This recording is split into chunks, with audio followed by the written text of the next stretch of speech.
Hi, in front of me is Huawei Honor 20i, and today I would like to show you how you can use App Lock on this device. Start by opening Settings and scrolling down. Then click on Security and tap on App Lock. Over here choose Enable and select Lock Screen Password or Custom PIN. I will go with Custom PIN, so I have to click on it, enter my PIN and confirm it.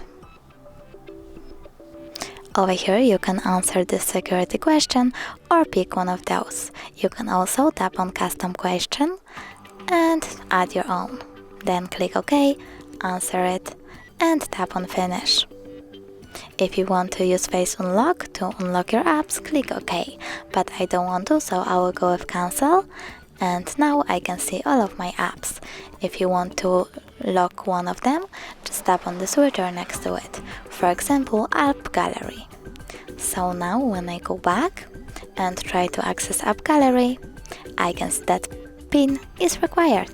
Thanks so much for watching. If you enjoyed this video, don't forget to leave a like, comment and subscribe.